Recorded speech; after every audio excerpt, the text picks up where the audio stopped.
Hi, everyone. My name is Kathy Stacey, author of Echoes of a Concussion Navigating Brain Injury Recovery, available now on Amazon. And today we're going to talk about something that's often misunderstood.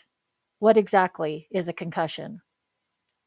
Now, let me start by saying I'm not a doctor or therapist, but I've been through one myself. Actually, more than one. And I spent a lot of time learning from professionals during my recovery. So think of this as a friendly guide, not a medical lecture. A concussion is a mild traumatic brain injury, but mild can definitely be misleading. It doesn't mean it's nothing, it simply means it's not usually life threatening. A concussion happens when your brain gets shaken inside your skull from a hit, a fall, or even a sudden jolt, like a car accident or sports collision. Your brain actually floats in fluid, kind of like jello in a bowl. When you're hit or jerked suddenly, your brain bumps around inside your skull, and that's where the trouble starts. Here's what makes concussions tricky: you can't see them. There's no cast, no bandage, no stitches. On the outside, you might look fine.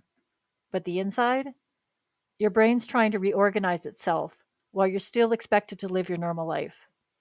And that's where a lot of us struggle because people can't see what's going on. They might say things like, "You look great." Meanwhile, you're thinking, "I can't even remember where I parked my car."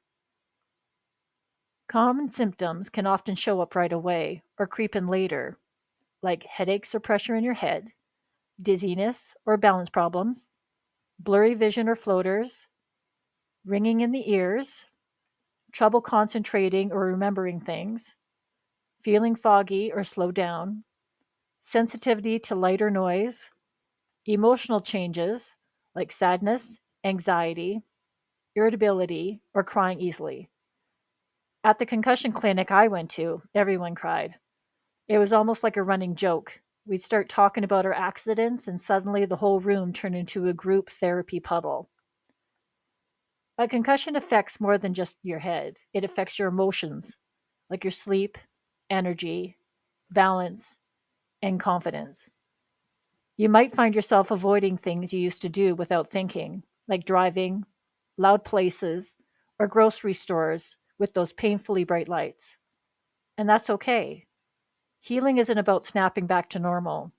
It's about giving your brain the calm and consistency it needs to rebuild itself.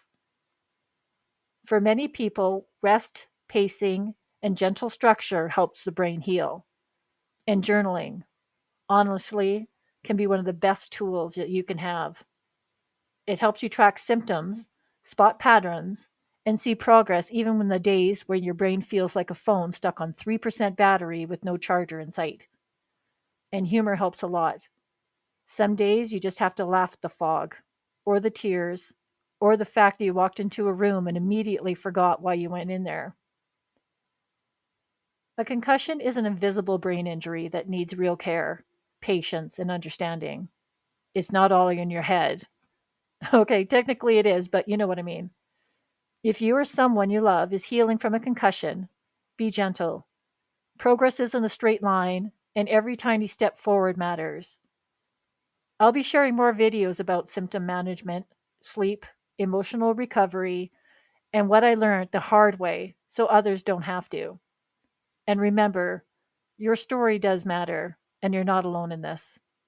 Thanks for watching, and take care of the amazing brain of yours.